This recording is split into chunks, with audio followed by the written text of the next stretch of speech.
USA, as we look at the coach for Team USA, it is Dave Peterson. 27 years as a high school coach in his native Minnesota, and the coach for the Soviet Union. As we take a look at him, it is Valery Shilov. Boy, he was a communicative guy today. We had him with the translator for the better part of an hour, I would think, Spencer, along the boards, quizzing him. This is his first trip to the United States. He's had some ups and downs. His downs has been with his hockey team. He hails from Siberia, from a little town of 2 million. Team USA with the puck now. This is Corey Miller. Has he been ever hot? 8 goals in this series in the 5 games. He has scored in 11 consecutive hockey games for Team USA. Peter Lavalette goes for 26. It's taken by Mikhailov. Mikhailov tries to clear it out. And here come the Soviets. It'll go the length to the ice. We'll get an icing call as Peter Lavalette will touch it down. Icing waved off, and Team USA will bring it out. Corey Miller. Blocked Donatelli, bad pass. Knocked down by Mikhailov, and shot in by Lavalette. Donatelli went for it. Soviets control. This is Vasiliev. We spoke about him earlier. Former member of the Soviet national team. An opportunity here for Andreev. The stick goes flying as Greg Brown lost his stick and didn't break. He's able to pick it up, and Jeff Norton comes out with a puck. You know, we talked about Vasiliev not being with his line mate Zeben. We just found out that Gerasimov, his other line mate's not here either, so he's got 2 problems. We'll take a break. No score, first period. You know, one thing that's happened in this series, we've seen a couple of times, the fists have started flying after the U.S. bodies have kept hitting. And you wonder if some frustration factor might enter into play tonight. Well, believe it or not, the Soviet translator told me this morning that these players have maintained to her. They were told they were coming over here to play against American university teams. They had no idea. So I think some of them are feeling the frustration of perhaps feeling as if they've been set up a little bit. I don't know if that's quite the way to put it, but in effect, yes, I guess they were. And as we look at Greg Brown, who was a college teammate of Brian Leach's, real good young hockey player, second-round draft choice of Buffalo. Yeah, he is their youngest player, Team USA's youngest player. Leach is the second youngest player. I think they're only 5 days apart in age, and they will both turn 20 shortly after the Olympics. 19-year-olders with great careers ahead of them. Shundalev tries to clear it out. It's kept in by Jeff Norton. Norton in the slot. Let's stick in there. Let's go. Kravitz goes for it along with Stevens for Team USA. And Zubkov has it. Vladimir Zubkov for the Soviets skating up. You might have heard a voice. We have a mic on Steve Piotrowski, who is our head official tonight. So if you hear certain comments from the ice level, there's a good chance that they're coming from the mouth of Steve Piotrowski. Gianni getting it down now to Kevin Miller. Gianni tried to feed Miller in front, and Mikhailov broke that one up beautifully. Kravitz tries to clear. No score first period. Mikhail Kravitz with the puck now for the Soviets. Good back checking right there by Team USA's Brad Jones. Gosselin fires it in. No score first period. Foot race here will be easily won by Brian Leach.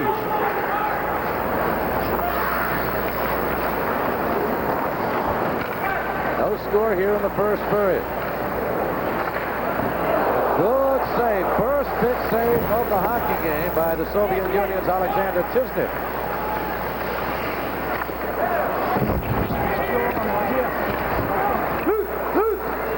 Right out in front, an opportunity right there, but unable to get the stick down, and here come the Soviets. You know, that long shot by Team USA, you'd figure that they would try and test the Soviet goalies, or here's a chance for the Soviet Union.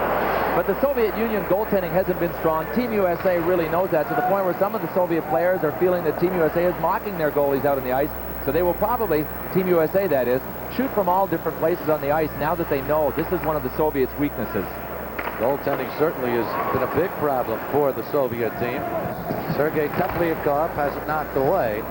Soviets is trying to get it out of the zone. Some good forechecking right there by Team USA Scott Pusko. Richter clears it along the boards. Lavalette ahead to McDonald. Scoreless game, first period. We have played nearly 5 minutes. Pusko. And unable to find the puck was Maslov. This is Young. Disnich clears it aside. Zhukov, number 2 for the Soviets. McDonald tried to take it away, and out with it comes Sergei Zhukov. But he loses the puck to Steve Leach. Maslov goes for it. Here's McDonald out in front to Leach. Backhander save, rebound. Fusco couldn't put it home. Big opportunity here, but we remain 0-0, and we'll be right back after this message. Team USA's forechecking just about pays off early. Scott Fusco makes a nice feed in front and will try and get a rebound from a shovel shot right here. That's about the biggest test Chisnik has had so far in this game. Here's another look at it. A little shovel in front. Hardly any Soviet support back in there. A lot of times the Soviets try and force that transition from defense to offense, Spencer. They're all guilty of it. It doesn't matter what caliber of Soviet team you're playing against. The big national team that will be facing Team USA in the Olympics just executes it better than this team does. And we got a report from the Soviet Union today in the Izvestia tournament. Team Canada coming away with a 3-2 victory over the Soviets. This is Zhukov. And he winds it around. Lapchin could not control, and Team USA's Jeff Norton has it. And a shot in by Tony Granato, who has had a real good series against the Soviets. Zhukov goes for it along with Shendelev, number 6. This is Zhukov. Soviets just having trouble putting anything on resembling a rush. And if you're John Richter, Mike Richter standing down the other end of the ice, you want a shot at the goaltender. You want something to work with. You don't want to stand there for 15 minutes. Yeah, he wants a little bit of a warm-up. He doesn't want it too hot a warm-up, but a small one would be nice. They get an offside on Team USA. Let's go downstairs to Mike Eruzione. Thank you very much, Spencer. You know, one thing, I was talking to Dave Peterson before the game and asked him if he was going to do anything differently tonight or try to work on anything differently. And he said he wanted to keep the puck in the corners. He wanted to work the corners as much as he could. And if you notice so far during the game, when they've dumped the puck in the zone, they've thrown it into the corners and sent 2 men on it right away and try to work those corners. Well, not having had a chance to speak to Coach Peterson, I'm curious why. Maybe we can find out during the game.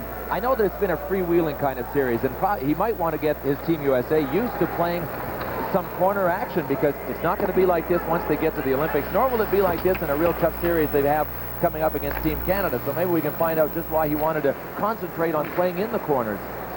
Soviets bring it up. Tepliakov, and the shot was saved. Richter got a little work there, and Leach comes out with it.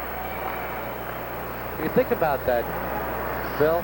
At this point, with the overwhelming victories Team USA has had, in many respects, Dave Peterson maybe feels, well, they've learned enough from this team. Now it is getting back to basics and learning some other things. I don't think there's any question Team USA is ready to move on to some other competition. Here's a break. Here's Leach coming in. Puts it over to Gianni, and he couldn't keep the puck on his stick as the Soviets will come up. Vlasov to Tepliakov. Vlasov is alone in the slot. Knocked down. Vlasov fan on that pretty feed right out in front. And Team USA counterattacks. Gianni gets into the zone, but is knocked off the puck by Halazov. Peter Lavalette getting it over to Steve Young. Soviets control. Andrei Andreev. And Zhukov back now for the Soviet select. No score, 12:30 remaining in the first period. Lavalette.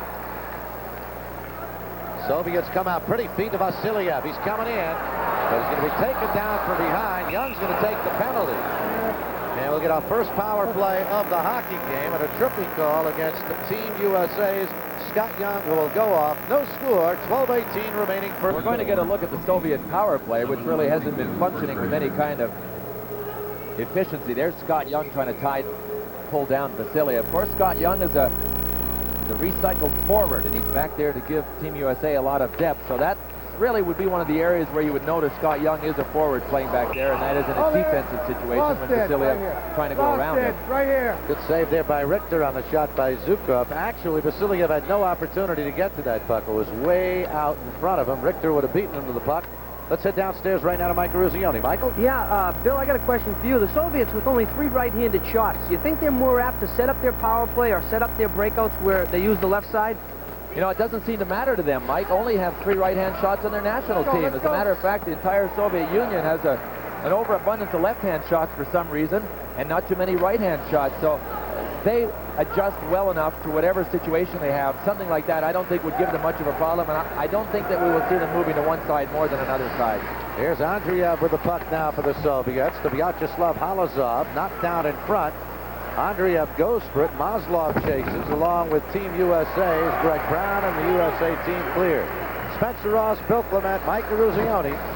The Freedom Sports Network. 11:35 remaining in the first period. No score as Sergei Zhukov comes forward for the Soviets. And the shot by Lavrov sails wide. He stopped it with a skate, tried to set it up, and fired it way wide. Vladimir Zhukov to Lavrov. Vyacheslav Lavrov comes in, fires the wrist shot, and scored. Little wrist shot. Richter deflected it. It went in. And the Soviets on the power play goal come up with a 1-0 lead. Well, I'm not sure if it was deflected, but it definitely crossed Mike Richter up. We can pretty well bet on a screen. Let's watch Richter and see how he reacts. He comes up. It's in tight. That's a tough spot to catch from, but he missed that by a couple of inches. It looked as if it even deflected in off his pants. Maybe it did drop.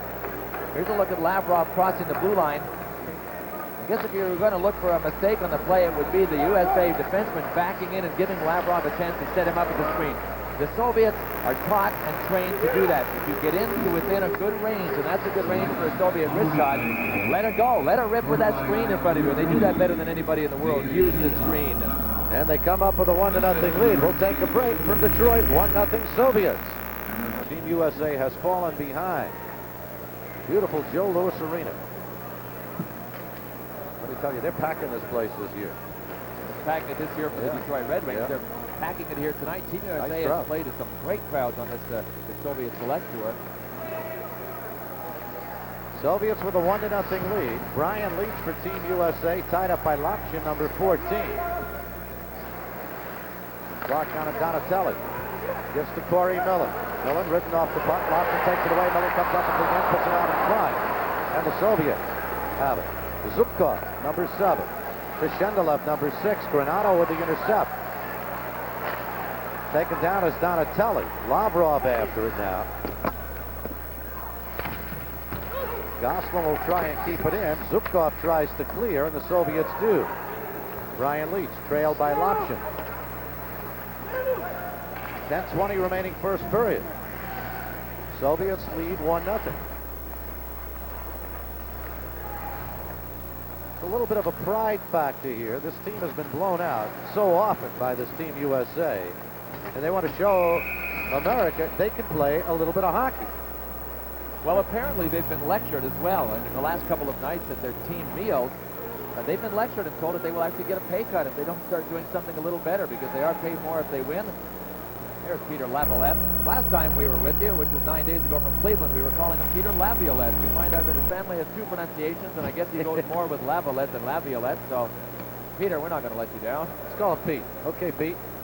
What?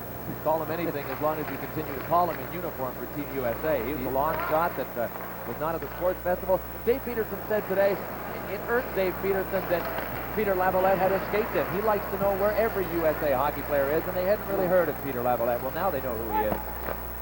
Call him a very pleasant surprise right out in front. And hanging right at the doorstep there was Stevens. Soviets come forward. Svetov, who scored 2 goals in the first game at Cleveland, that brought the Soviets into a tie. Janney fed it ahead. Here's Laviolette. His shot was deflected, and Tisnich gets the stick on it. Svetov. Team USA not hitting the way they were earlier in the series. Tepliakov into the zone. Kept in the zone by Mikhailov. Mikhailov to Tepliakov. Opportunity here. Backhander. Big save by Richter. Puck is free. Tepliakov again. Richter with a save. Svetov with a shot and a save, and it's cleared out. Tepliakov very nearly making it a 2-0 hockey game. No, I agree with you, Spencer. Team USA isn't hitting as much as they have at other times in the series, but I think that's a symptom of having blown the Soviets right out of the water in a lot of those games. It's difficult to prepare and get to the same pitch when you realize you are superior to the team that you are playing. In the same sense, combine that with what I was talking about earlier about the Soviets being reprimanded, and you got situations like this with the Soviets coming in and Team USA waving at them with the stick instead of moving in and bumping them out of the way with the body. The Soviets are allowed to stand up too long, standing in the trenches in front of the net. That's something that Team USA didn't allow them to do earlier in the series. Here comes Kevin Miller now for Team USA. Right out in front, intended for Alan Bourbeau. Pass was just a little high, and he couldn't get the stick on it. Zukov, nice lead-out pass right there. Maslov drops for Vasiliev. Richter with a beauty. And the U.S. counterattack. Kevin Miller tried to skate in. Had it knocked off a stick by Zukov. Bourbeau to Norton, offside. Team USA, 8:17 remaining first period, 1-0, Soviet selects. Druzioni, Joe Louis Arena, Detroit, Michigan. Team USA trailing 1-0 here in the first period, 8:12 remaining. Zukov taken to the boards by Lane McDonald. Steve Leach goes for it, knocked off by Lopchin. McDonald puts it in front. And the Soviets will move back out. Zubkov shoots it in. Vladimir Zubkov. Lavrov goes for it. Lane McDonald. Team USA. Some good forechecking here by the Soviets. A good stick check there. Lopchin comes forward. Has Gosselin the beat.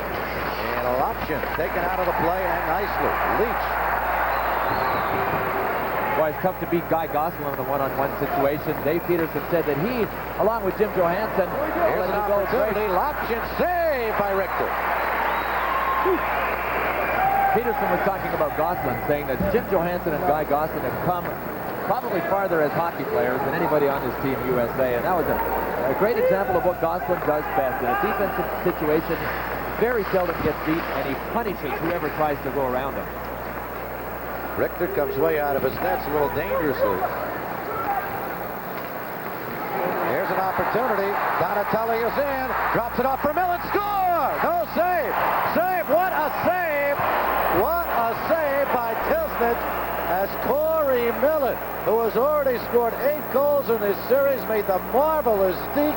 And I still don't know how that gentleman came up with the puck. I'm not sure it didn't hit the post. I know one thing. Millen overcompensates on the shot. He can drive it in on a backhand, just pop it into the close side, but watch, he goes, there it is, right off the post. He just overcompensates. He's got the whole net, and he went back to the far side. Nice feed from Donatelli. My worry here was that Millen was going to try and find Donatelli on a back pass. He didn't. He simply just overcompensated for the wide open net. 1-0 Soviets. Will be right back after this message. There you see the scoreboard, 1-0 Team USA trailing. Had a big opportunity there, but Corey Millen just a little too much on a wide open net. Lavalette giving to Young. Lavalette and Young teamed on defense. It's just kicked into the zone there by Lavalette. Zukov clears it out, and Young will have to start it up again. Steven, along with Zukov. It's Maslov, number 16 for the Soviets, and Halazov comes up with the puck. Team USA unable to keep it in. Lavalette. Young. Steven. Tom Chorsky, number 7 in the lineup for Team USA. He'd been suffering with a virus. Let's head downstairs to Michael Ruzioni. Michael? Well, Soviet Elite Hockey League. And they therefore are not Olympic class players and very openly admit that the U.S. players are stronger, that the U.S. has a much stronger team. Well, so far they've showed that, Spencer, so we'll find out throughout the night. Back to you. Okay, well, what did Kathy mean they don't talk much about hockey? What do they talk about? What's on their minds? They've been having a good time here. Yeah, too good a time. Yes, icing is the call. And the puck will come back down ice with 5 minutes and 35 seconds remaining. We look at Jeff Norton. Jeff Norton does not really get a lot of the plaudits, a lot of the newspaper columns, a lot of the publicity, a lot of other of these players who are playing for Team USA. But this is one good prospect. He's a 3rd-round draft choice of the New York Islanders. Good, aggressive, tough kid. You bet. He's coming off 3 really outstanding years for Red Berenson at University of Michigan with the Wolverines. He's got great size for a defenseman. And I think he will make a great pro, but I think before that he's going to make a very steady Olympian. Red Berenson said the first day he walked on campus, he was a man. He didn't have to grow into being a man as a teenager. He was ready to roll. Here's Steve Leach. Fusco. 1-0 Soviets with 5:23 remaining in the first period. Fusco trying to keep it in. He succeeds. Leach goes after it. Now McDonald in the corner. Mikhailov, number 18 for the Soviets, fighting for it. Fusco. And Tuplyakov comes out with that. Svetov on the left. On the right side, he's got Vlasov, and a save is made by Richter. That's a good three-man rush that time by the Soviets. And Richter comes up strong with 4:59 remaining in this first period. Yeah, this has to be one of the best balanced games as far as going back and forth that these two teams have played. Here's Igor Vlasov. I guess the anecdote on Vlasov is he is the best English-speaking player. Spencer and I have both spoken to him on a number of occasions. Mike Richter far out of the net, cutting down the angle, but Vlasov was really eager to communicate with us and helped us with a lot of things, including pronunciations and where players played and all kinds of information. We tried to get him to go on camera, but he declined the offer. Setnyet out in front. A big opportunity again for the Soviets. 1-0 Soviets, and let me tell you, they could have 3 on the board, but Team USA then could have 1. And as far as Team USA is concerned, it was not the great play by the goaltender. It was Corey Millen just overcompensating a bit on a shot. Vasiliev puts it out in front, and it's cleared aside by Young. Clark Donatelli comes forward, beats to Tony Granado, number 21. This is Vasiliev. Donatelli going for it. Vasiliev, number 23. Sergei Zubkov. Richter's going to have to play it with Lapshin coming in. Soviets changing on the move. Steven, save, Tisnik. And Lavrov comes out with it. Yaroslav Lavrov to Lapshin. Lapshin taken to the boards by Norton. And Greg Brown has it with 3:45 remaining in the first period. Soviet selects lead 1-0. Norton. Brown dumps it in. Shandalev. And this is Norton. Brown. Johnny, yep, he was offside. No doubt about it. 3. Well, the Soviets pressing again. There's Tony Granado moving in to try and help out. He's playing a different position for him. He's in the right place at the right time there, but he's usually a centerman, and Dave Peterson has him on one of Scott Fusco's wings at certain times. Other times he's with Clark Donatelli and Corey Milne. He's really played with Milne more than anybody. Here's Gosselin shooting it in, and Tisnik holds on. 1-0 Soviets. Keep the puck moving. Keep the puck moving. Power play goal by Lavrov.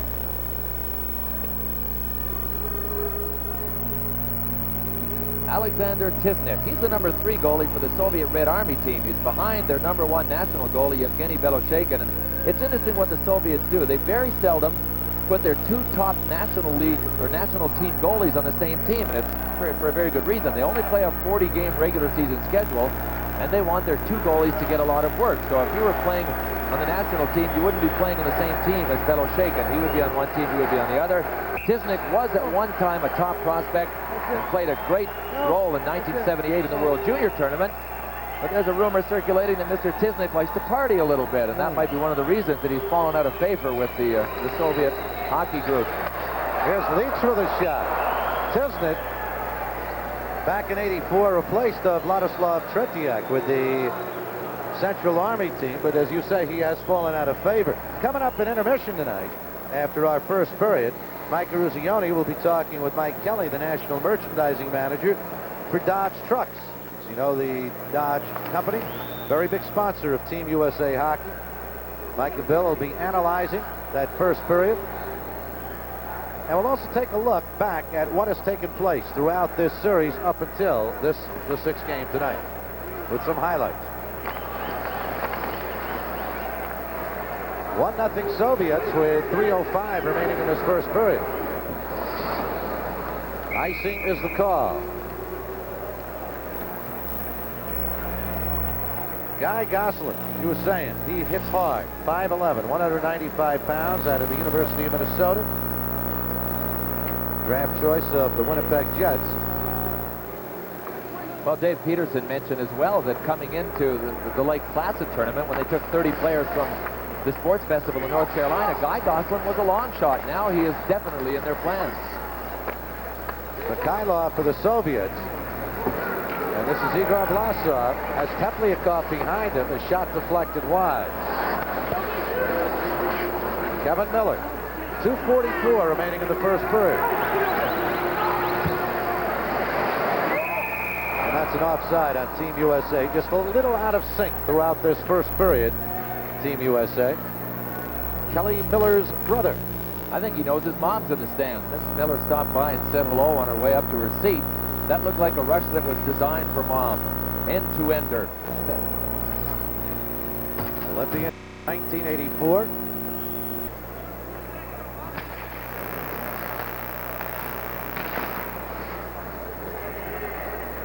Trying to make the team for the first time.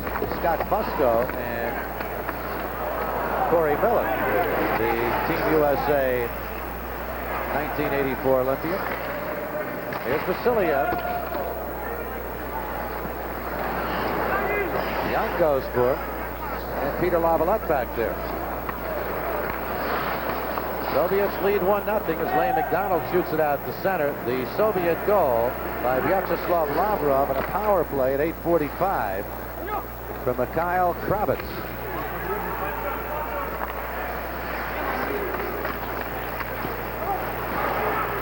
Vasiliev. What a different looking Team USA tonight. Well, you know what's happening, Spencer? How many times have we seen them try to beat people in the neutral zone? Instead of passing to someone, they're trying to beat people individually, and they've been able to do that in past games. But they're not as mentally prepared, I don't think, to play tonight, and that backfires on you. Dave Peterson said to us today, I want my team to wear the puck out, not themselves. Greg Brown for Team USA. Minute 24 remaining in the first period. 1-0 in favor of the Soviets. Millen shoots it in. Backhander by Granado as that puck deflected off the backboards. Brown after it. Gives to Granado. Puts it in front. Vasiliev cannot clear. Norton puts it right through the crease. Granado chases along with Lapshin. Cross stick, high stick.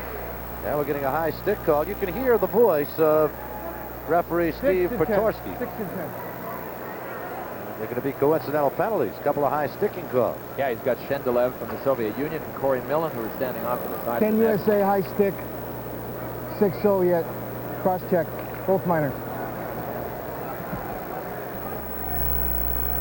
So the teams will play 4 aside with a minute 5 remaining in this first period. If neither team score, it'll carry over for 55 seconds. Corey Miller. What a series he has had against the Soviets, and what a year he has had overall for this Team USA. And what a situation at the top left of our screen he has had with Shendelev. Shendelev caught him, and Millen had to reach up for him. Back live, Leach fires it wide. Young keeps it in. Corey Miller with 8 goals in this series. Overall, he leads Team USA in scoring with 31 goals. Right out in front. Kevin Miller went for it, and Tisnich comes out and falls on the puck. You could hear the head referee yelling, move it, but I mean, for all intents and purposes, that's falling on deaf ears. And I'm kind of curious as to why he wouldn't whistle a penalty there, just moving out behind the net to, you know, to smother it against the boards. Delay a game. Shendelev and Millen both off. Shendelev for high sticking and Millen for a cross check.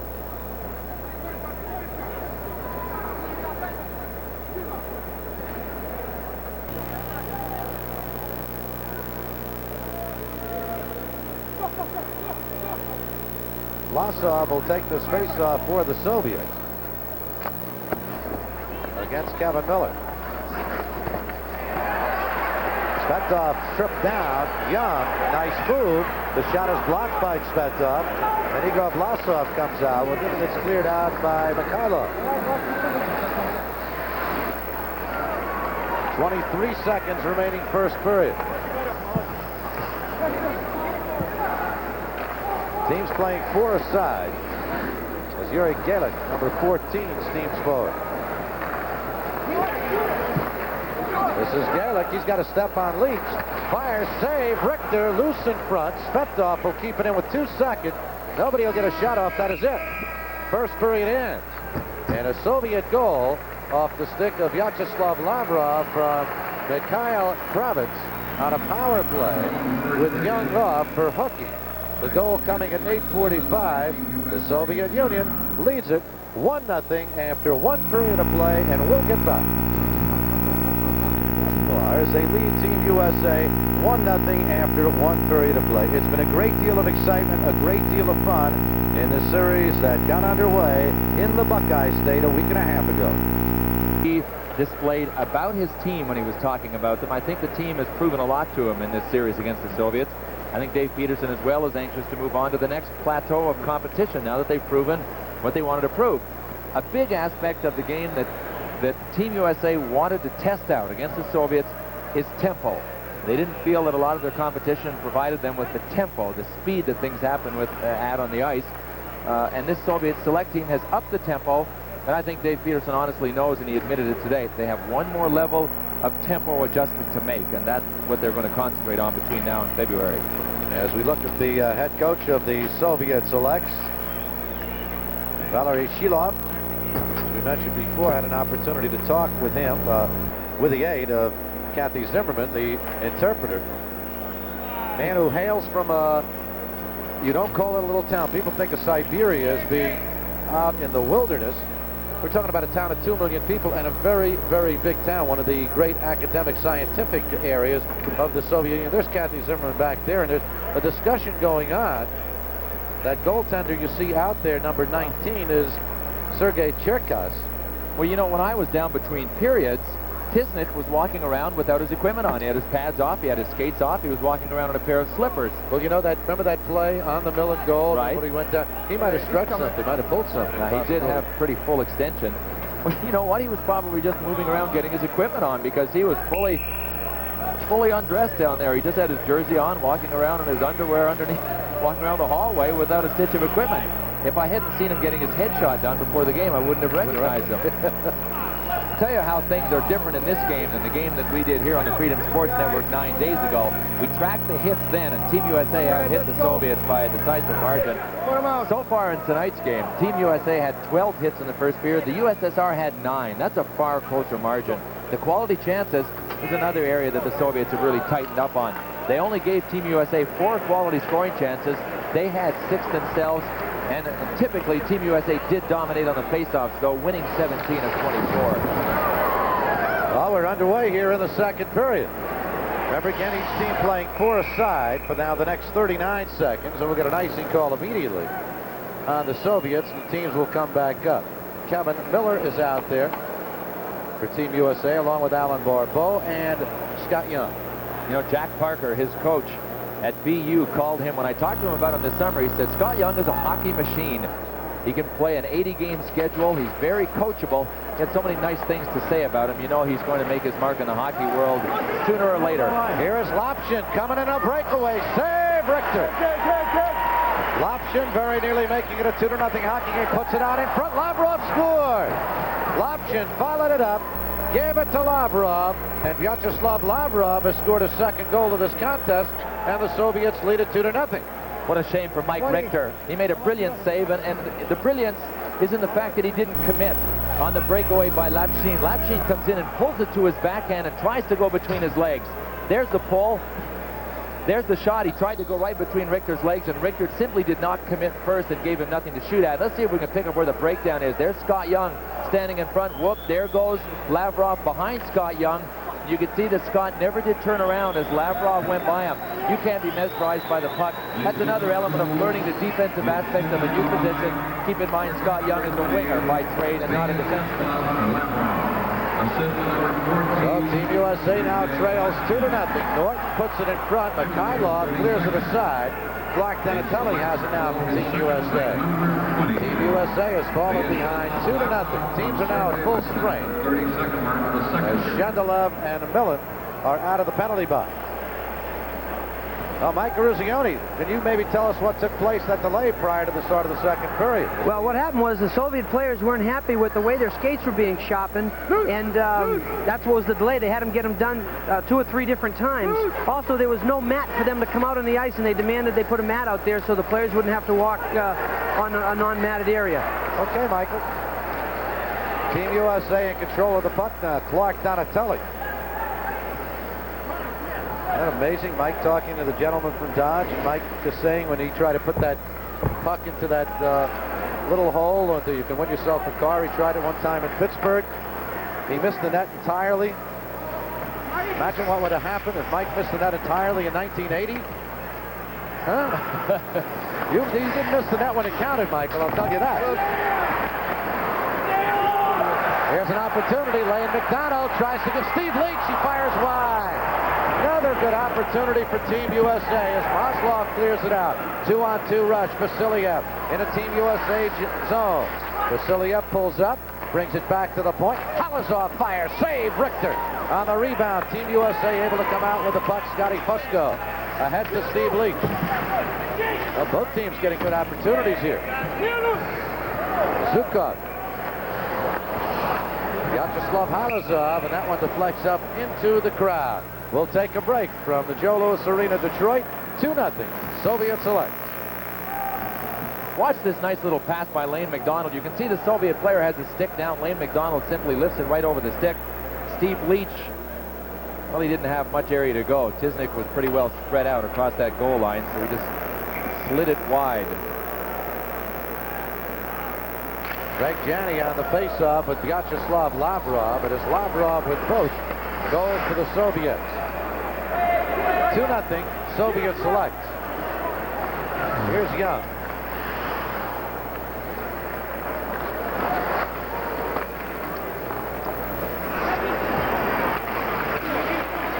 Lavalette try to feed it through.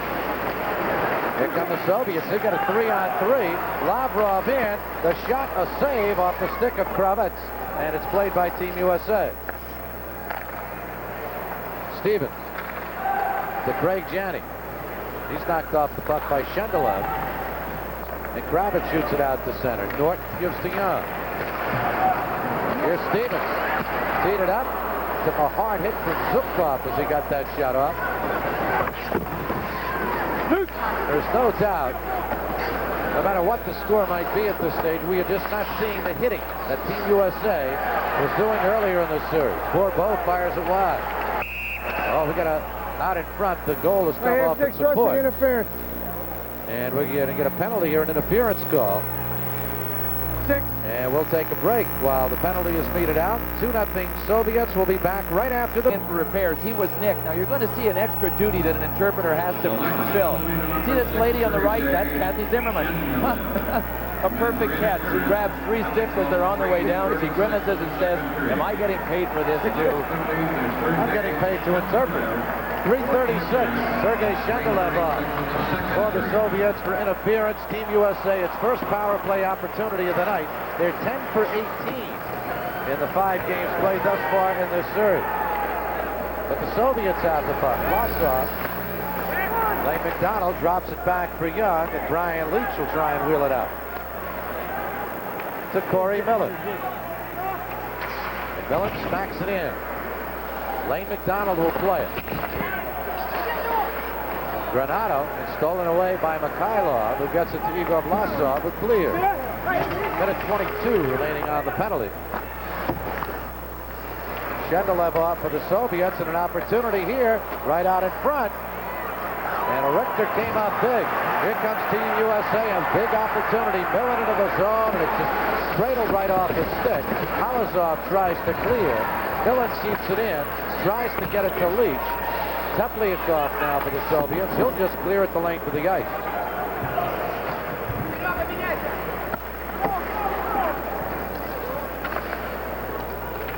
Corey Millen goes for it.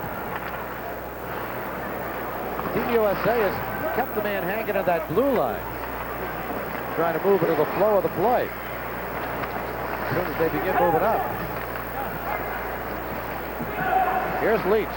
Try to make the move, and a good stick check that time by Zukov.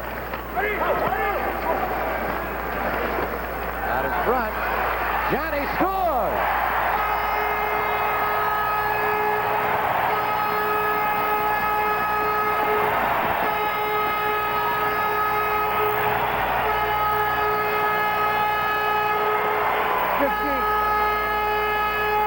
Well, if there's any question about Craig Janney and his future to be a major leaguer, he walks around all of the traffic, waits till Tisnick goes down, and then on the backhand, which, keep in mind, is a tougher shot, that stick is curved to help you with a forehand shot. He misses his pass to Millen. Watch him look. Tisnick commits. You know, we talked tonight about committing. Richter hasn't committed. That time Tisnick went down to his knees. Easy pickings for Craig Janney. And we've got a 2-1 hockey game.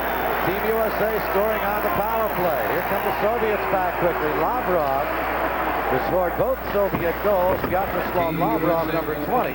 And Alan Bourbeau comes forward. Gives to Kelvin Miller. Miller tries to lead his way through, and it's taken right off the stick by Vladimir Zubkov.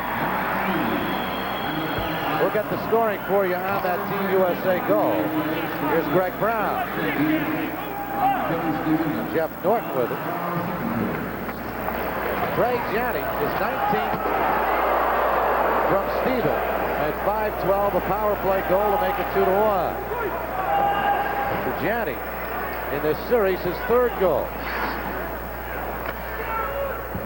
13:50 remaining in the second period. Lopchin gives to Lavrov. Lavrov returns to Lopchin, puts it in front. Nobody there except Guy Gosselin. And the American team moves forward now. Alan Bourbeau with it. Has Leach on his right, Leighton McDonald on his left. Played by Gosselin, fires, save, rebound, comes out for the Soviets. They move forward quickly. Lopchin coming in on the pass from Teplyakov, and a pretty check off the puck by Peter Lavalette, who just dove his body at it. Lavalette. That was a big league move right there. Vlasov tried to put it in the slot. That's cleared out. Alexander Mikhailov for the Soviets. Team USA changing on the fly. Here's the intercept. Millen, and Tisnick came out and took the angle away from him. Pressure here by Team USA. Vlasov ahead now to Teplyakov. Svetov trailing him. Svetov going for the puck now, but it's intercepted by Clark Donatelli ahead to Corey Millen. Millen with Mikhailov in front of him. Millen gives to Granato. The shot is a save. Granato again on the rebound. And the Soviets will try and clear it out. Fierce pressure put on by Team USA. Yeah, it's obvious Team USA is starting to get the scent. And, you know, very often that mental preparation that is inadequate before a game falls in place. You get that speech from the coach between periods. You start to psych up yourself. And it's amazing. Teams are capable of turning it on as the game goes on. And Team USA appears to be doing that now. 2-1 Soviets. Will scoring opportunity by the Soviets. Watch the dive and the extension. You mentioned it's a big league play, but you know how that happened. The Soviets, if you allow them to stretch you out, that time they made a couple of quick passes up ice. They were spread out all over the ice, and they really make the puck do the work when they're on top of their game. And that's why Team USA can give them time in their own end to bring the puck up ice. They make that transition from defense to offense and work that counterattack very well. Even this team, this isn't their national team. This is still a well-coached, disciplined team when they play like that. Here's an opportunity for Stevens to Chorsky in the save. Tom Chorsky had an opportunity right there. Another good save by Tisnick. Soviets will try and clear it out as Team USA continues the pressure. Halazar loses to Janney. Janney loses the puck now to Vasiliev. Vyacheslav Vasiliev tried to put it in front, and it's taken by Tom Chorsky. Chorsky drops it back to Steven. Ahead now to Leach. Brian Leach into the zone. Drops for Janney. Fires the wrister. Save deflected wide. Janney out in front. Team USA continues to apply the pressure. And finally, Tisnick holds on for dear life. Oh, what a chance Tom Chorsky had. And, you know, almost everybody does it. They have a chance to score. Here's a look at Janney's shot that went wide, and he got the puck after it. The best chance was by Chorsky before that when Tisnick was down. Here's a look at Brian Leach wheeling up ice.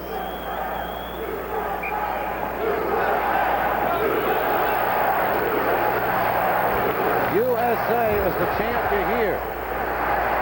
And you watch watching this on the Freedom Sports Network. Spencer Ross, Bill Clement, Mike Eruzione. 2-1 Soviets, second period. Zukov gives to Lapchin. He cannot control, and Jeff Norton comes up with it.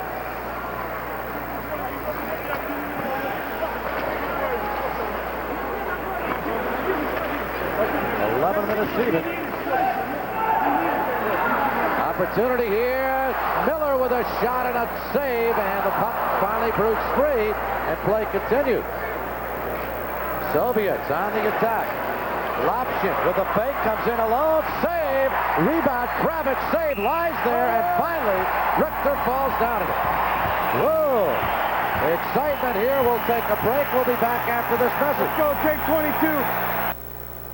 Well, we got a bit of end-to-end action going for ourselves here. Team USA was broken up down in the Soviet zone. Here come the Soviets the other way. Here's Lapchin. He wound up and then looked up and found out he's got nobody else to beat except Richter. And Richter was there waiting for him.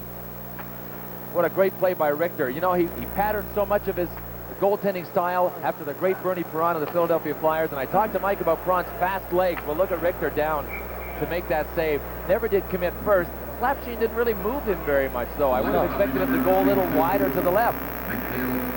He was telling us as a kid, going to a couple of Bernie Perron camps, and then one day, this legend, this idol of his, just sitting down with him for a couple of 3 hours discussing goaltending with him. Great influence.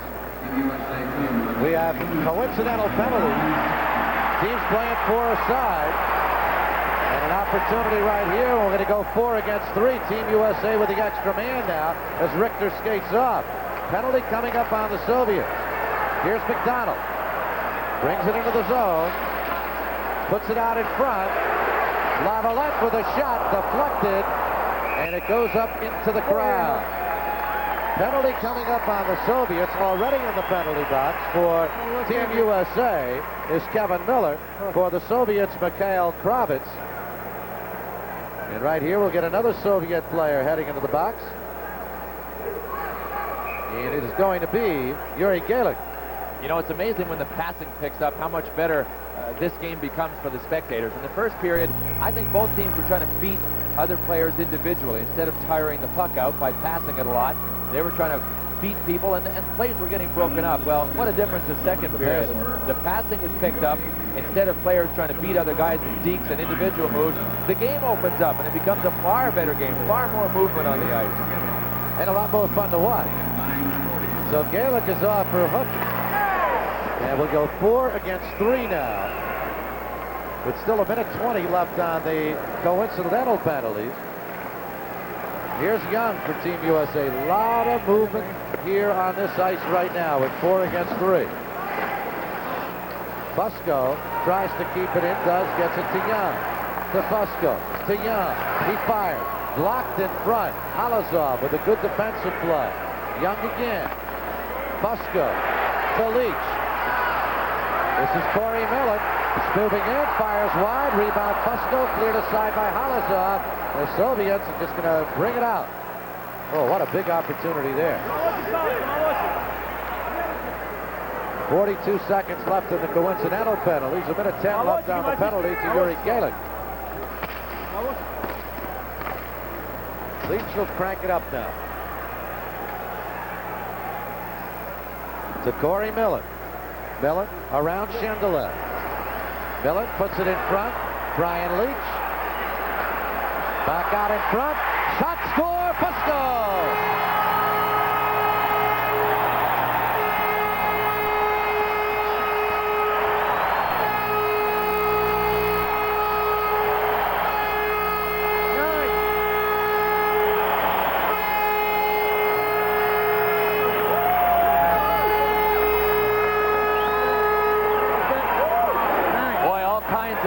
Great hockey maneuvers on this replay. Watch Leach here. Fakes the shot. The Soviet defender goes right down and is out of the play. He's struggling to get back into the play, and does. But the deflection goes out to Scott Fusco. You know, Brian Leach, he doesn't do that many flashy things. We haven't seen him do end-to-end rushes. But on that particular goal, he faked the Soviet right down to the ice with that pass, made it all the way around the net. And we talked to Dave Peterson about it today. When he gambles, it's not really a gamble because for some strange reason, he always seems to execute when he gets it tight. So Leach passes out to Fusco, and this game is tied. Tied at 2. Fusco coming up with a goal. Here's the intercept by Trey Janney. Janney who got the first goal, Fusco the second. Stevens comes after it now. Greg Brown now for Team USA, and the Soviets come forward. Lavrov, who has both the Soviet goals, tries to sneak through, and Jeff Norton just plays the body beautifully. Here's Brown now. Teams playing 5 against 5 now. Even strength. Lapshin to Kravitz, the backhand of the save. 2-2 hockey game. We'll take a break from the Joe Louis Arena. One more look at Scott Fusco's goal that tied this game up. We isolate Tisnik in goal. Boy, he committed one way and didn't even come close to it. Went right between his legs. Here's the chance at the other end. You can see number 6, Jeff Norton, doing a good job of riding Kravitz to that sharp angle to give Mike Richter as much of an angle as he can to just play the angles, which is what he does best. He stands up and is a real geometric buff out there. He knows his angles as well as any goalie that this Team USA could have drawn upon. And in that sense, he's drastically different from his partner, Chris Terreri. Galick fires a shot wide here for the Soviet. We're tied at 2. It's a completely different period as far as Team USA is concerned. But Team USA has had its share of breakdowns in this period, particularly defensively. Here's Chorsky, who had an opportunity earlier and a good save by Tisnich, and he holds on. Let's head downstairs to Mike Garuzioni. Michael? Well, thank you very much, Spencer. The USA hung in there, and now their pace seems to have picked up. They look good. They look real good. Spencer, back to you. We'll come back down in a little while. Okay, you're my hero too, Mike. Big opportunity there for Team USA. And without a stick is Maslov. Soviets have the puck now. Vasiliev. Good forechecking as McDonald takes it away. Halazov goes for it. Steve Leach is after him. A lot of pressure being exerted by Team USA. Zhukov tries to clear it, can't get rid of the puck. Andreev, he got it out of the zone. It's an offside. Guy Goslin just did not keep it in. 6:59 remaining in the second period as we look at Andrei Andreev of the Soviet Union, member of the Leningrad Army team, 28 years of age. When you consider the fact he's played 378 career matches, and they only play about 32 games a season, he's been playing maybe since about 16, 17 years of age. Yeah. You can see that his assist total was low. They only give 1 assist on goals in the Soviet Union. Mike Garuzioni, you down there? Yeah, Spencer, we were talking a little about Richard's involvement with this hockey team, and what's it like to be the honorary captain, and what are you doing? It is only the honor of my life. I mean, it's just an absolute... I grew up in Minnesota, the notion being that you can skate before you can walk in Minnesota. I wanted to be a hockey player of some kind. They're all my heroes, and to have been elected, this is like a little boy's dream come true for me, and I'm stoked. Okay, Spencer. Right out in front, Lapshin with a good opportunity there, and he fired it a bit wide. Richter may have gotten a piece of it. More pressure. Lavrov fires wide. It'll be kept in here by Zubkov. Jeff Norton after it with 6:22 remaining second period. We're tied at 2-2. Soviets keep the puck in. Lavrov, who's already scored twice, looking for the hat trick.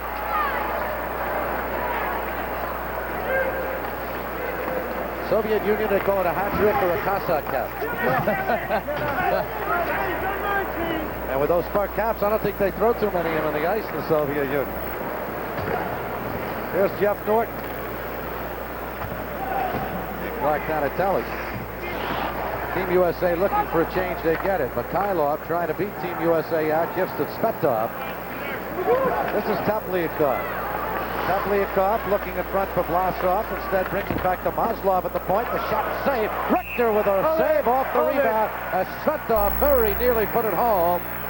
And a 2-2 hockey game will be... Lane that seemed to open up for him, didn't it? And a couple of the Soviets looked as if they could have moved in front to screen, but the lane opened up so that Mike Richter could see it. He got his own rebound, too. There you see the score, all even at 2-2. Late here in the second period. Vlasov and Janney will take the draw. Stevens try to bring it out. Alexander Mikhailov keeps it in. Janik. Good feed to Tom Chorsky. Has Lavalette on the left. Chorsky pulls up. Goes rink wide. Intercepted by Tepliakov. Ahead now to Svetov. Uh-oh. Chorsky got the stick up. It was inadvertent, but he got the stick up, and you could just see Svetov writhe in pain and go down. Well, there's very little question that that was accidental. Tom Chorsky just went over to see how he was. He comes across. Well, you can see the Soviets' left arm. It actually deflected Tom Chorsky's stick right up into his face. Watch the left arm of the Soviet player when Tom Chorsky gets his stick up here. There goes the left arm up. Just a little pop. Enough to pop Chorsky's stick right up into his own face. But Chorsky will go up. But you played this game for a long time. Anything around the facial area, you just stop breathing for half a second, don't you, before you go down? Yeah, it's pretty tough. Obviously, when you get hit around the eyes, it's a little worse. The mouth is about the second worst place to get hit. I mean, you just get scared. You know, the most painful areas to get stitches, too, are in the eyelid and in the lips. And a lot of times, doctors won't even stitch you up in the lips. So those are the two areas that are the scariest and hurt the most. Power play opportunity here for the Soviets. They've scored on one of their power plays.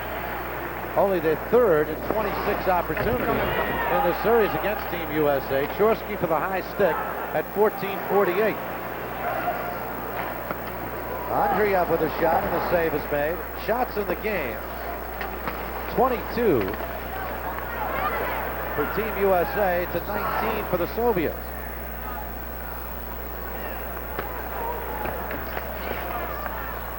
Zukov off the screen, it nearly deflected in. And cleared ahead to Millen. As Granado on the left. Millen will carry it in. And then loses control of it as the Soviets, Halazov drops it back for Zukov. Sergei Zukov. This is Maslov. To Lapshin. Lapshin deflects it high into the air. Norton goes for it. Mikhail Vasilyev after him. Vasilyev looked like he got hit. Right here, high stick. We're going to get another high stick right here. And let's see, it's going to go against the Soviets. Vasilyev contending he's the one who got high stick. We'll take a break here from the Joe Louis Arena, all even at 2. Vasilyev is in the penalty box, so the teams are at equal strength now with 50 seconds remaining on the penalty to Team USA's Tom Chorsky. Here's Lavrov. Tied at 2-2. Spencer Ross, Bill Clement, Mike Ruzioni on the Freedom Sports Network. Jeff Norton. Team USA was down 2-0. A pair of goals by Lavrov, one of them here in the second period, for Craig Janney, and Scott Fusco coming up with the goals to tie it. Norton.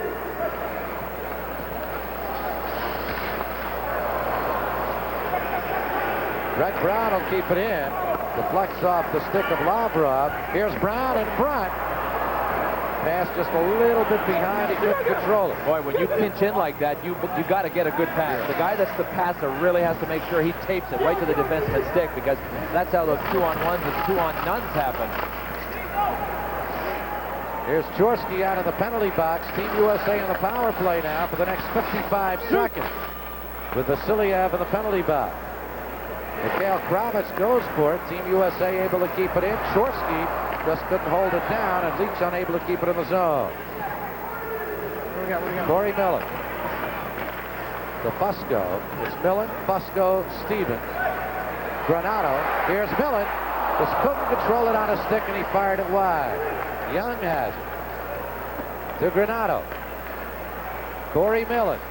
Leach fires wide. On the rebound, deflects behind the net. Let's go. Millen after it.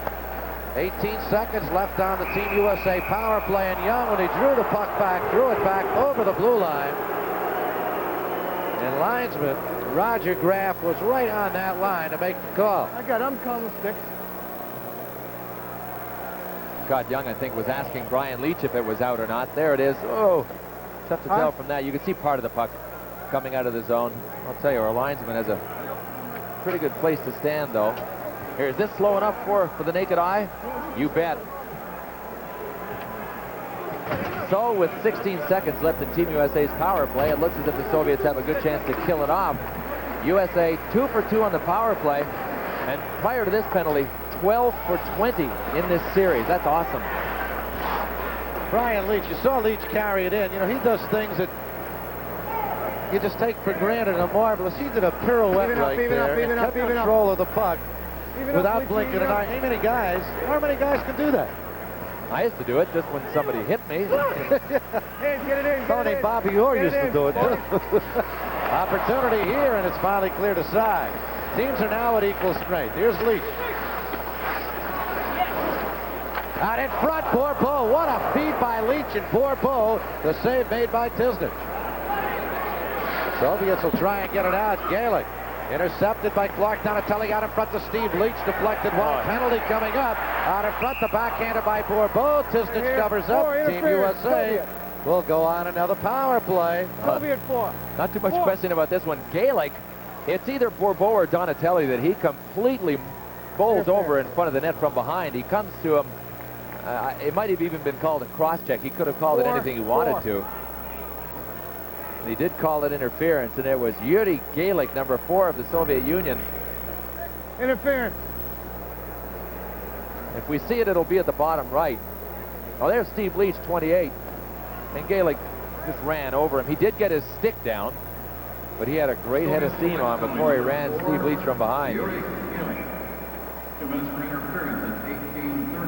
Boom, boom. That's a little better speed to try and give us an idea what happened. Kind of a shock, too, when you get hit from behind. You know, when you don't see it coming, those are the dangerous hits. You get a lot of whiplash results from hits like that, and, you know, it comes on you real fast. Power play opportunity for Team USA. They scored on one in this period to make them 11 for 19. There's a shot. Score!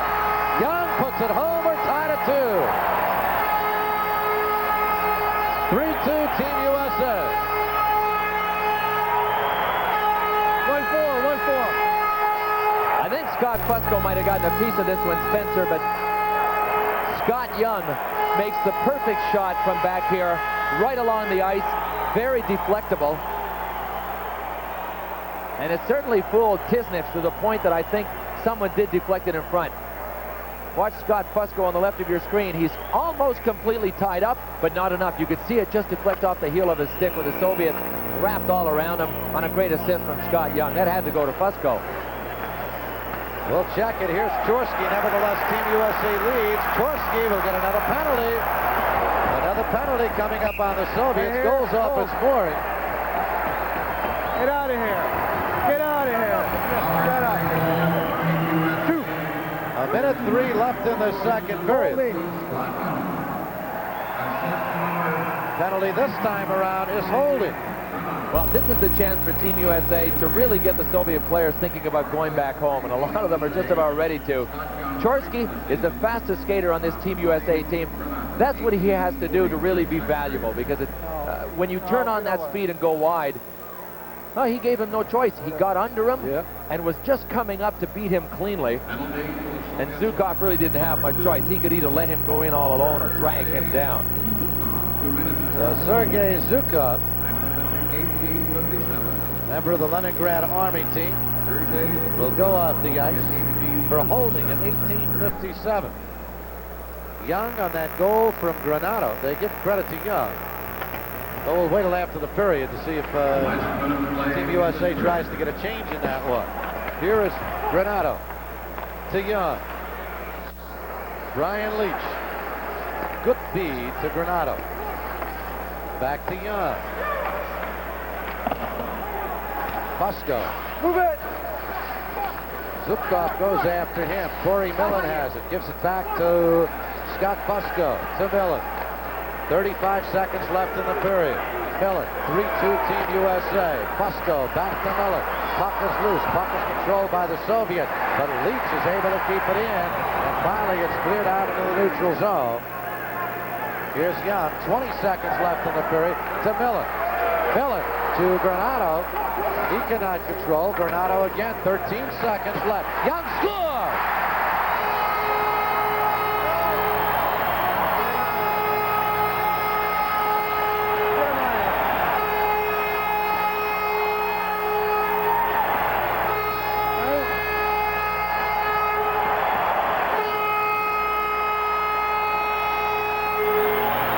don't try and take this goal away from Scott Young and give it to Scott Fusco. Good feed by Tony Granato. And Scott Young had sagged into that far side. He's a point man. He's back on the blue line, but he moved around as the play dictated. There was an opening over there, so he just drifted in to get the shot away.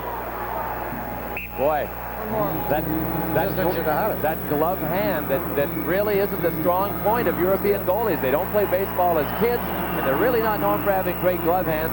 Scott Young did a great job anyway and got a good shot on net. That might be enough to open the floodgates now and let Team USA simply walk away with this. Young's second of the night. Also a power play goal, both on the power play, and both times Granato gets the assist. 2 seconds left in the period. That goal came in 1950. Listen to this crowd. A standing O for Team USA.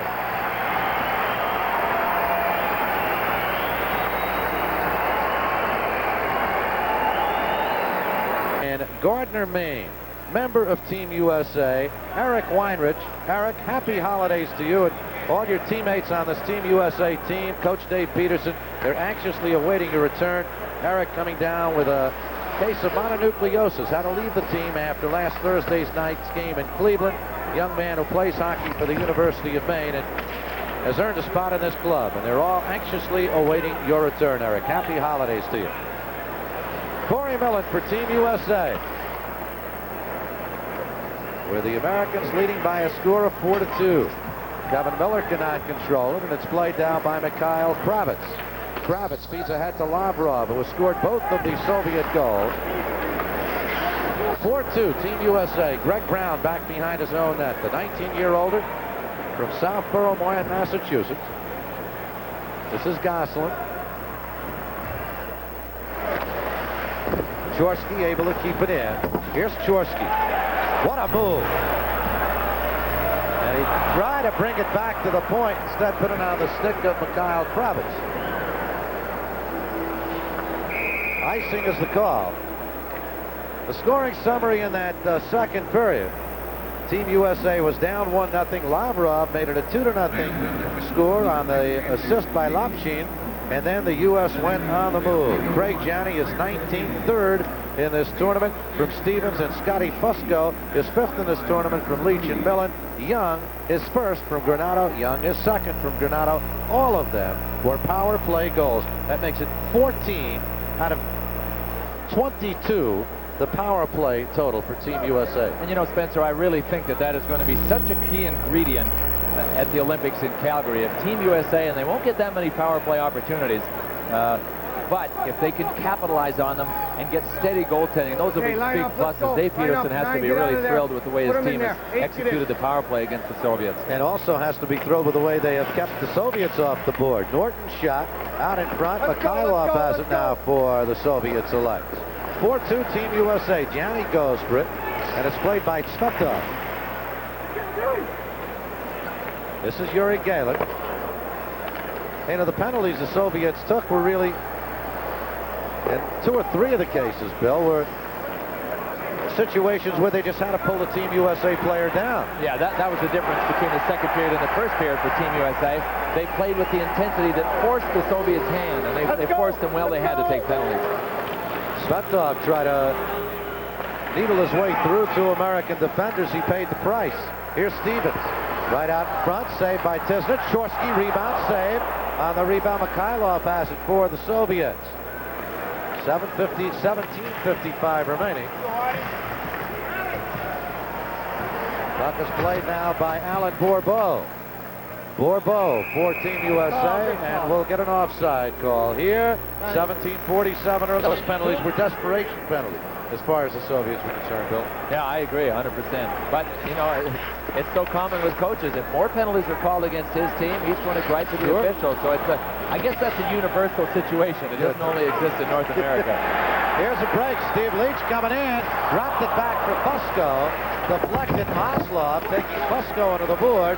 Fusco has it again. Scotty puts it in front to Leach. Leach the rebound. Save. On the rebound, McDonald puts it in front. Leach again, and finally the Soviets able to get it out. Boy, Tisnik held his ground on that one. He didn't commit first, and that's the only reason he stopped all of that flurry, is that he just stood there, and Steve Leach had to hit him. And that was a flurry indeed. Here is Brian Leach back, makes a good move, drops for Fusco, tries to get it back. Lane McDonald scores!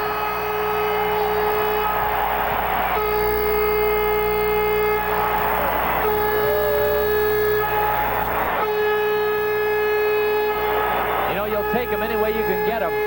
Brian Leach makes the big rush and moves it to Lane McDonald. Now the shot looked as if McDonald right here has gone by the net. Yeah, oh, he gets his own rebound. Sharp heads-up play by Lane McDonald. We couldn't see it from here. Tisnik apparently is dazed on the play.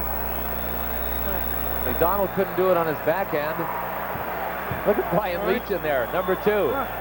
Who's back on defense covering for him?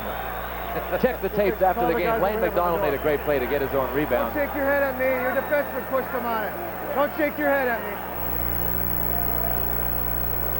Well, we'll take a break here. We'll be right back after this message. Finding the right gift is easy. And we could hear referee Piotrowski. Oh, well, Brian Leach simply was skating along looking for something, but I don't think he was looking to run over Tisnik. We'll give us a good look at it. No, Leach just has his momentum carry him over. Tisnik is about 8 feet out, 4 feet in front of his crease, a good 10 to 12 feet out from his goal line, actually from the goal. So you're kind of fair game when you're in the middle of a rush, standing 12 feet from your goal line. McDonald from Fusco and Leach. McDonald's third of the series, is 15th overall. Team USA leads at 5-2. The goal coming at 3:22. Tony Granato going for it along with Shendelev. And Team USA's Jeff Norton has the puck. Shendelev shoots it back. Kravitz drops it back to Shendelev. And a good lead out now to Lapshin, but he just could not control the puck, and it's an offside call on the Soviets. 16:05 remaining. Mike Eruzione, what's happening? Sure, I'll tell you, you don't understand sometimes the tradition of what goes on here in Detroit. There was a little stoppage of play, and an octopus was thrown on the ice. Now, Bill Clement, I'm sure you know a little more about that and the tradition that they have here in Detroit. I'm not even sure how it started, Mike, but I know it was something that used to happen in the Olympia during the old 6-team league, NHL league days, and it's just continued on, and whoever the octopi people are, they continue to buy them and throw them onto the ice here at Joe Louis Arena, and now we know it's not reserved only for NHL play. It's wide open for international play as well. Back in those years, I think it has something to do with the amount of games you had to win the Stanley Cup, which was 8, and I guess octopi, I haven't checked them lately, but I think they have about 8 legs or tentacles or whatever you want to call sticking down. No, you think? Yeah, let's go get some calamari after this game's over. That's squid, though. They all look the same to me. Yeah, all Move it! Team USA leading it by a score of 5-2. And here's Kevin Miller. Miller with Vlasov on his back. Finally being ridden out of the play. There's no doubt Team USA has just taken command here. And Svetov dumps it back to center. Jeff Norton with it. Stick goes flying. Opportunity. Teplyakov. And we're going to get a penalty coming up, and it's going to be against Svetov. Let's take a break here. 5-2, Team USA. 17, hold it. USA, as one of the Soviet players came down on Jeff Norton. Norton tries to make a pass and knocks the stick out of his hand. So watch what the Soviet player does. He just grabs Jeff Norton by the sweater, throws him down to the ice so that his teammate can get a breakaway. And interestingly enough, Halasov, number 5 of the Soviet Union, just openly mocked referee Piotrowski after that, skated right up to him, was clapping his stick on the ice saying, "Nice call," mocking him sarcastically as if to say, what a terrible call. How could you not call that? That was an obvious call. Svetov goes off. 2 minutes, they call it holding at 5:03. Team USA with a 5-2 lead. 4 goals on the power play, and we'll get an icing call against the American squad. Keep skating, get out of here. Get out of here. But Korsky keeps trying to talk to the Soviets. Sometimes Tone, Petrowski, Tone could sometimes indicate what you're trying to say, even if you don't understand the language. Hey, Rick, check with me before you go to the bench. 4 out of 5 on the power play for Team USA tonight. You know, if they were 0 for 5, the Soviet coach wouldn't be nearly as upset. Yeah. It's 18 out of 23 overall. No, 14 out of 23 overall. 4 of the 5 U.S. goals. Mike Eruzione standing by. Michael? Yeah, Spencer, it's interesting. You know, 4 of their 5 goals in the power play, but yet between periods, he had the power play unit looking at the video of the previous power plays, and they may make some adjustments. I don't know what kind of adjustments he's going to want to make. They were successful, and they have been successful on the power play. Well, Mike, he's just disappointed they're not 5 for 5. Let's face it, there is a little bit of room for improvement there, albeit very small. 80%, pretty effective. Here's Corey Millen flying in. Halazov grabs hold of it. Granato goes for it. Granato has the puck. To Young. Good feed to Fusco. Put it through. Millen couldn't get the stick down. Granato. Millen. To Granato again.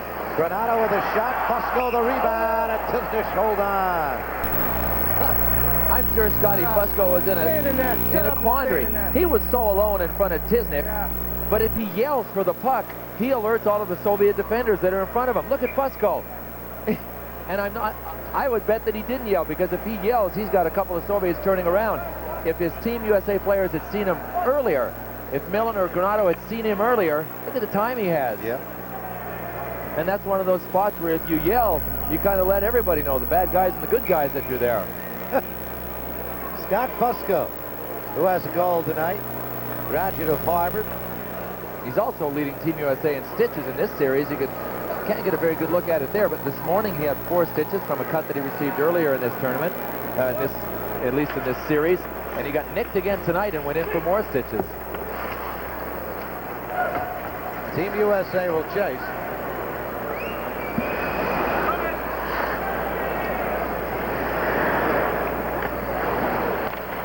Here's Young. Corey Millen, nice move. Right out in front. Granato, pass too high for him. Fusco keeps it in. Millen goes after it. Granato in front. Fusco, what a save by Tisnick. And it's clear. Boy, if he didn't have Fusco, he had Brian Leach going wide.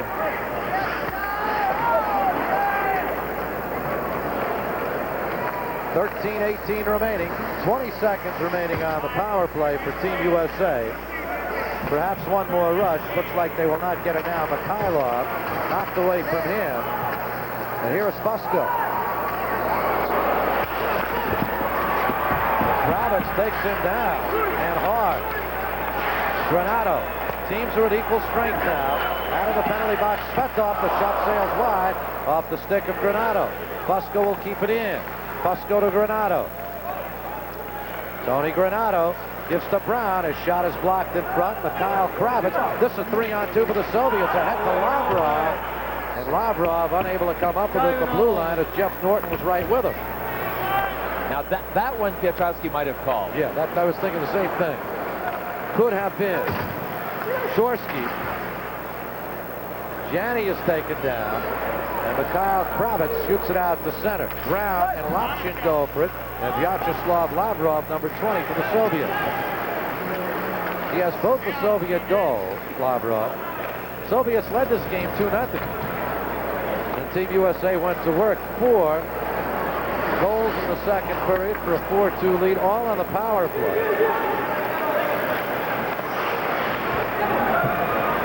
Teplyakov.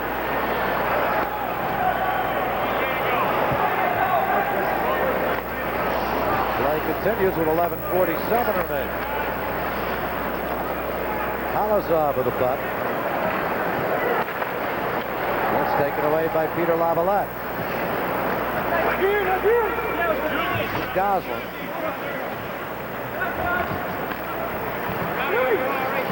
Lavalette. Shot by Goslin sails wide. The series continues tomorrow night in Indianapolis on Tuesday. They'll be up in Lake Placid. Here's Teplyakov. He's good stick handler. Lapshin. Shot by Zhukov sails wide. Lopchin has it again. He fires, blocked in front. Halazov keeps it in. Team USA will come out quickly. Jones. Halazov swipes it. 2-on-2 now for the Soviets. Vlasov giving a Halazov. Good hard chuck there by Guy Gosselin.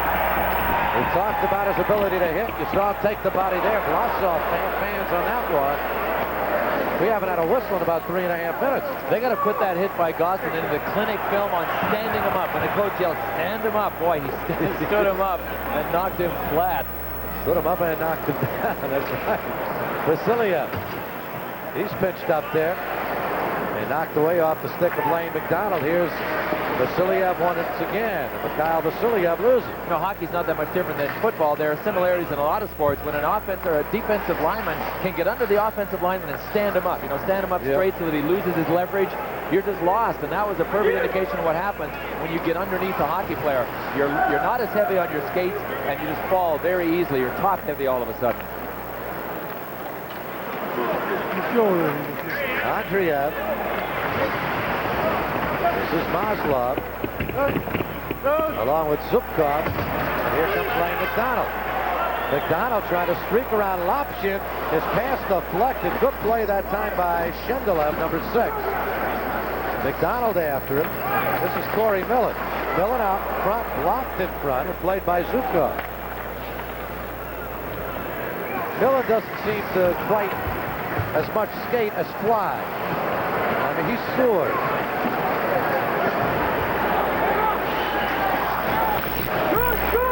Play on, says the linesman. Gala cannot clear. Miller tried to send it out front, but it's taken away from him by Mikhailov. And here's Mikhail Kravitz. Kravitz dropping for Lavrov. His shot is blocked by Leach. Stick on the ice as Team USA comes out with it. Miller feeds it ahead. We got some tempers flaring here as Lavrov comes into the zone. Let's take a break.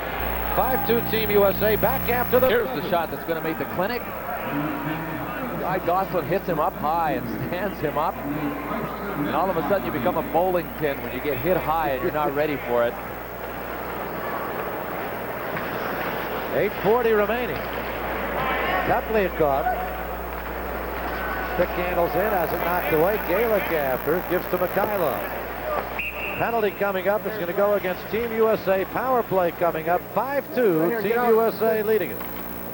Tommy's been bothered with a virus infection. He's only played one game in this series. You said perhaps the fastest player on this Team USA squad. Oh, he is. Jack Blatherwick, one of the assistant coaches, tests Team USA players. As a matter of fact, he's one of the fastest players that Blatherwick has ever tested, and it would stand to reason that he was a first-round draft choice a couple of years ago of none other than the Montreal Canadiens. Yeah. That the Montreal Canadiens equals speed. Yep. Here's Svetov. Tepliakov. Peter Lavalette after him. It gets by Vlasov. Mikhailov will try and keep it in. He is able to do so, but puts it on the stick of Gosselin, who clears. You know, we have mentioned that this is primarily the Leningrad Army team. There is a hockey oddity in Leningrad. There is a Montreal Canadian fan club there. With 24 members, there are 8 members in other cities, and they keep up with the NHL by going to the hotels where visitors from other countries, where foreigners stay, and buying the Boston Globe and the Toronto Globe and Mail, and that's how they keep up with their Montreal Canadiens. Here's Andreev in front, and Maslov unable to connect. Zhukov blocked nicely. Lane McDonald cleared. Good play by Lane McDonald. 7:22 remaining in this third period. Team USA down at 1 point, 2-0. Leads it 5-2. Halazov fires it in high off the glass. And it's cleared back. Bisnick shoots it out to center. And Norton has it. 28 seconds left on the power play, and it's been virtually a powerless power play. As Team USA clears, and Sviatoslav Halazov has it now for the Soviets. This is Maslov. He lost it. Granato has it. Try to slide it through to Corey Millen. Taken back by Halazov. And here's Vasiliev. Mikhail Vasilyev. Up on his feet and out of the penalty box is Tom Chorsky. Team USA killed that off easily. Here's Vasilyev with a wrist shot. Saved by Richter. Will hold on. 6:25 remaining. We'll take a break here in Joe Louis Arena with 6:25 remaining. We'll be right back after this. Spencer Ross, Bill Clement, Mike Eruzione, 6:25 remaining. You know, you're talking about hockey in the Soviet Union. You see Team USA leading by a score of 5-2. Of course, there's not as much fighting in European hockey, but the penalties, we look at Mike Richter in goal for Team USA, there's some pretty severe penalties, particularly if you get on a referee in the Soviet Union. Yeah, it's a little different. Instead of just a 2-minute unsportsmanlike conduct for swearing at the referee, it's an unbelievable 15-game suspension in the Soviet Union if you swear at one of the officials. Now that will clamp down. Won't it intend to make you better believe it. Yeah. Whoops, that goal comes off the mooring. Again, now what happens if you cuss the second time? Is there any, what just another 15, that's it? Let me get back and research that one. I'll get into my Soviet hockey encyclopedia. Lifetime suspension. How's that sound? Well, coming up, Team USA versus Canada here on the Freedom Sports Network. That'll be Thursday, January the 14th at 8 p.m. Al Michaels will be joining us, and then follow that up on January the 16th with Team USA versus Canada. Canada, by the way, beat the Soviet Union today in the Izvestia tournament, and then Sweden against Team USA. 3 more great games coming away on the Freedom Sports Network. Right out in front, it's intercepted by Zubkov and cleared out to center. Mikhail Kravitz with Lavalette back. Kravitz fires, save Richter. Kravitz on the rebound, overskates it, and Young clears it out to center with 5.5 remaining.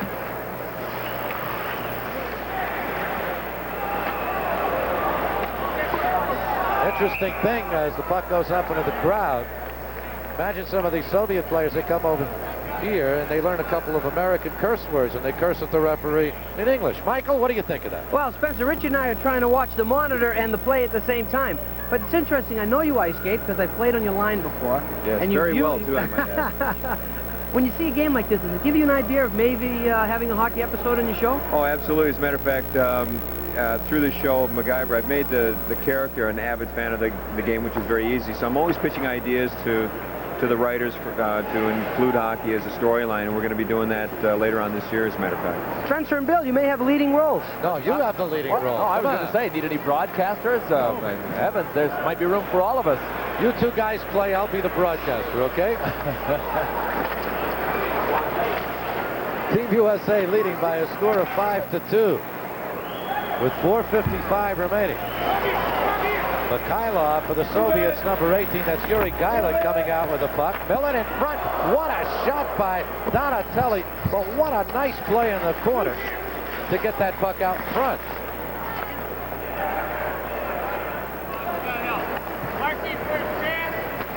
It's been all Team USA since midway in the second period. Tepliakov loses control. Brad Jones comes forward and fires. Saved by Tisnet. Soviets changing on the fly. This is Vasilyev. Andreev drops it back to Vasilyev. It feeds ahead to Maslov. Vasilyev cranks up ahead of steam and gives to Andreev, who fires wide. Vyacheslav Halazov able to keep it in. He shoots wide with 4 minutes even remaining in this third period. Maslov with the puck. To Halazov, fires, glove, save, and a beauty. Oh, going high with that left arm. Michael Richter to pull it down.